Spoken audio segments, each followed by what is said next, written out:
Hello. How are you doing today? Oh, okay. That's good. I've had a really busy day today, just really enjoying all my teaching. Do you like my flamingo back here? So he's been back here for a while, but if you guys didn't know, flamingos and elephants are my favorite animals. I just don't have an elephant little doodad like I do over here. So, flamingos it is. So, today we are on lesson 12 of our unit. So we are actually going to be using both text movers and shapers and skeletons inside and out. So let's look at our learning intentions and what we're actually doing with those. We're learning to explain scientific concepts by using multiple texts so we can become better researchers and readers. Okay, because good researchers use multiple sources to support their conclusions or to learn more about something. We usually don't just use one source to learn about something new. So we know we're successful when we can use text evidence to explain scientific concepts. So again, there's that text evidence. It's always going to come around. Super important. Explain where the evidence was found. So this is maybe a little bit new. We also want to be really practicing saying, where did you find that? Okay, so not just saying, I found it in the text or I found it in the book. Well, what page did you find it or where on the page? And then use two sources to support my understanding of a scientific concept.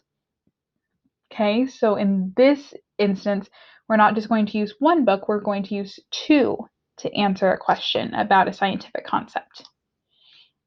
But first, of course, we have our foundational skill, which is the prefixes un and in, which mean not. So for example, we have the prefix un and the base word friendly, which would form the new word unfriendly, which the definition, of course, would be not friendly. You're not unfriendly, are you? Right? I hope we're all just friendly. We don't want that un in front of that. Okay, and then informal would mean not formal. Informal means like kind of fancy or like planned out. Okay, so if it's informal, then you wear your jeans and a t-shirt. Like say for like a nice event, an event that you're going to go out to dinner somewhere. An informal dinner, you're going to wear jeans and a t-shirt. A formal dinner, you might wear a dress or a button-down shirt. So let's look at this word unlike. We have the prefix un and the base word like. And then for the word incorrect, we have the prefix in. And what's the base word? Huh? Correct! See what I did there? Okay, so on your own, you are going to practice adding the prefix to the word and then saying how the prefix changes the meaning of the word. So for example, I'll kind of do this first one with you. We have the prefix un and the word trusting. So our new word is going to be untrusting. So how did the meaning change? Well, the meaning is now the opposite. First, we would trust, and now it's the opposite of we're not trusting them. Okay? So let's go ahead and get reading. So we're going to review a little bit from our previous book, so from Skeletons Inside and Out. So this page, the human skeleton. How do humans move around? Without a skeleton, your body would be floppy and shapeless like a blob of jelly.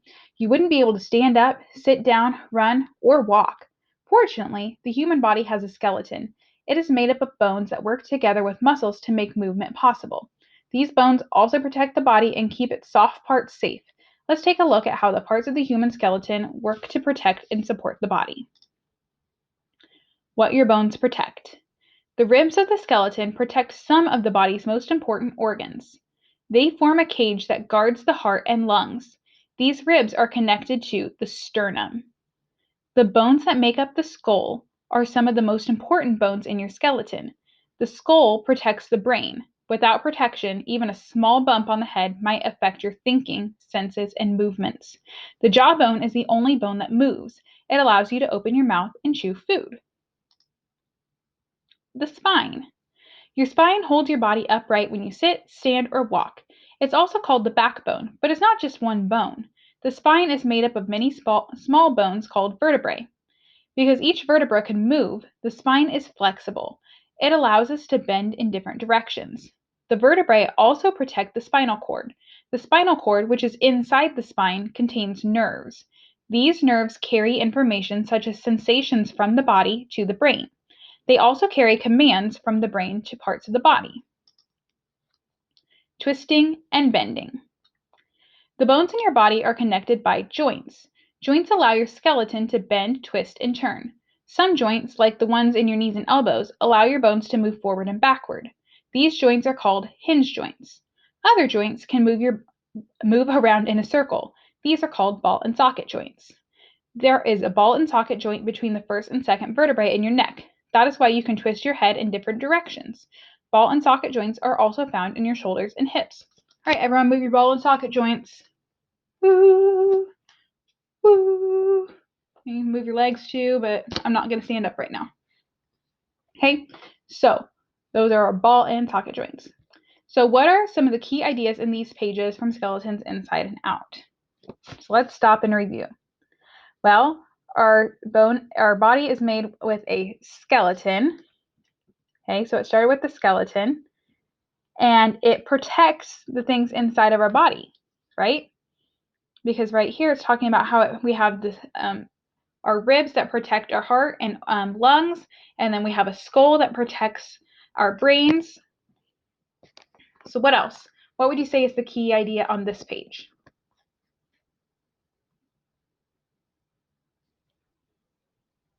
Yeah. Okay, that we also have a spine that holds our body upright. So our skeleton, it supports our body so that way we can stand up and move. And of course, we have the joints that also help us move. So it supports and protects things inside our body, but it also helps us to be able to move. Nice job. All right, and then we're going to read from Skeletons Inside and Out. And I'm going to read from my actual book because it's a little easier to see with these dark pages. Bony framework. The skeleton is made up of bones of all shapes and sizes. Arm and leg bones are long and thin, while hand bones are small and rounded. Although bones are hard and rigid, they can grow and change their shape. Inside a bone. The surface of each bone is covered with a thin layer containing blood vessels and nerves. Underneath is a hard bone called compact bone. This forms a shell around a layer of light, very strong, spongy bone. Bone marrow. Spongy bone is packed with jelly-like red bone marrow. This is where blood cells are made. As a child grows into an adult, the red bone marrow in long bones is replaced by yellow bone marrow, which stores fat. Getting it right. Over time, bones can change their shape because they are made of millions of living cells. This is why it is very important to have your feet measured when you buy shoes. Shoes that are too tight can damage the bones of your feet. The joints. Wherever two or more bones meet, you will find a joint. In some joints, the bones are fixed tightly together. In others, the bones can move freely, allowing different parts of the body to bend or twist. Without this flexibility, it would be almost impossible for you to move. Smooth operators. Joints have to work smoothly in order to prevent wear and tear. In joints like the knee, the bone ends have a slippery coating called cartilage. A fluid in between the layers of cartilage stops the bones from rubbing together. Yeah, so everyone move your knees. Say I'm moving my knee under the table here. Make sure it's smooth. Does it feel smooth? All right, good. Chain of bones. Your spine is often called the backbone. But if it was just one stiff bone, you would be unable to bend over. Instead, it is made up of many vertebrae or small bones with narrow joints between them, each one of them. Dislocation.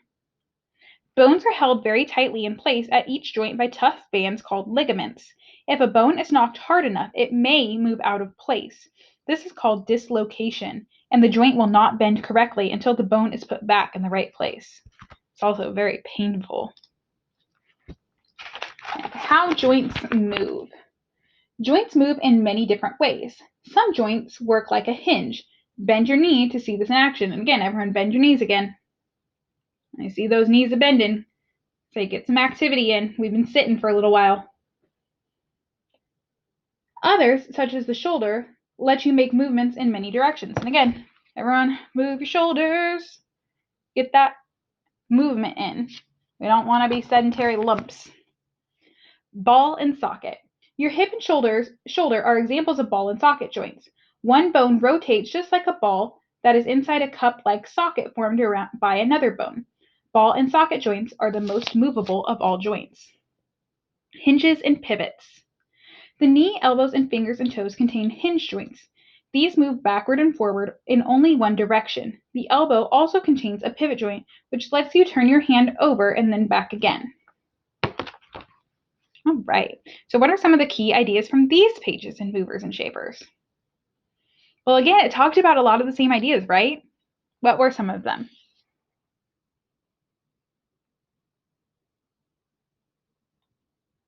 Okay, so yeah, of course, we just talked about joints. For some of the other things, we talked about the spine again, okay, and then about just how the skeleton helps keep us upright. There was some new information like bone marrow. We didn't talk about that in Skeletons Inside and Out, so that was different, and how bones can change shape. Okay, but really the main things again are that bones really support our bodies and help our bodies to be able to move in all the different ways. So let's explain some scientific concepts. So specifically, we're going to look at types of joints because you notice that we talked about those in both of our books. So the first type of joint that they had talked about were hinge joints. Okay, so let's think about how do hinge joints work. So let's go back. We're going to look at page 9 from Skeletons Inside and Out first. So it says, some joints, like the ones in your knees and elbows, allow your bones to move forward and backward. These joints are called hinge joints. So we know right there from the main text in this book, in Skeletons Inside and Out, that hinge joints allow us to move forward and backward. Okay, I'm going to go back to our page, and then we'll check out page 20 as well for hinge joints. So it says the knee, elbows, and fingers and toes contain hinge joints. These move backward and forward in only one direction. Okay, the elbow also contains a pivot joint. Okay, so we're not talking about that, so we'll stop there. So I'm going to fill this out. So we have hinge joints, and so we can say that they both texts said that they allow the bones to move forward and backwards. That's what I put in my table. Now let's talk ball and socket joints. So again, we'll check back on page 9 about ball and socket joints. The other joints can move around in a circle. These are called ball and socket joints. There is a ball and socket joint between your first and second vertebrae in your neck. That is why you can twist your head in different directions. Ball and socket joints are also found in your shoulders and hips. Because we know it's there. And also I see in this diagram that they are pointing out a ball and socket joint in the hips. Okay. And then I'm going to look on the other page, the ball and socket joint. So your hip and shoulder are examples of ball and socket joints. One bone rotates just like a ball that's inside a cup-like socket formed by another bone. Ball and socket joints are the most movable of all joints. And so when I think about a ball and socket joint, this is kind of what I'm thinking about. Like you have a cup with one hand and it's moving around. Okay, that would be like your other bone. So again, I'm seeing the ball and socket joints, and then they are pointing out on another page that there's a ball and socket joint in each shoulder, and they kind of have a diagram of that as well here. So I'm using all of my text evidence, and it's not just in the text, but the pictures as well. Okay, so I'm going to put this all back on the screen. So we know ball and socket joints allow a twisting movement, right? Because you can, move your shoulder in all those directions.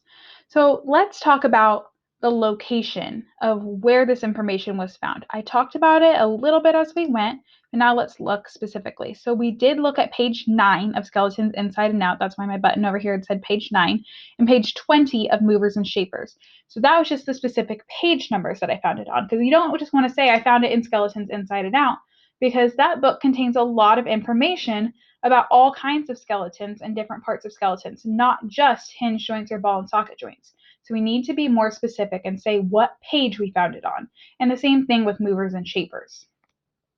Then I can also be even more specific and say that I found it in the main text. So when I'm talking about in the main text, I'm talking about right in this area. This would be what I'm describing as the main text. Up here, this would be more of like a sidebar or a little diagram, you could say. But this is the main text. And then in a diagram, that is also when, and we can go here, we have a diagram that is going a little bit off the page there, and also on page 9, this would be a diagram where it's pointing out what a ball and socket and hinge joints are. So we can say the diagram on page 9 and the main text on page 9. So that is how we want to be very specific in saying where we got our evidence. We're saying what page and then even where on the page we found it. So for your response, I've made this chart for you. And I want you to answer this question: why is the spine so important?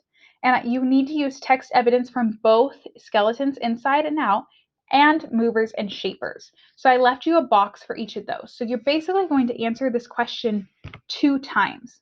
Once after reading the skeletons inside and out pages, and once from movers and shapers. And I've included the pages that you need. Okay, so here you have the page for skeletons inside out. Okay. So you'll reread this thinking about why is the spine important, and then answer that in this box, and then tell me exactly where you found the information. So including the page number would be a good step, but also tell me where in the text or where on the page you found it, and then do the same thing with movers and shapers. I have included the page that you need here. Tell me where on the page you found your information telling you why the spine is so important. Be sure that you are doing your best and really use that text evidence and tell me exactly where you found it. Your teacher is going to be looking for that too. So we want you to be very specific in telling us exactly where you're finding that and just thinking, why is the spine so important? Have a wonderful rest of your day. I hope you are doing amazing. Put your smile on your face for me. Smile.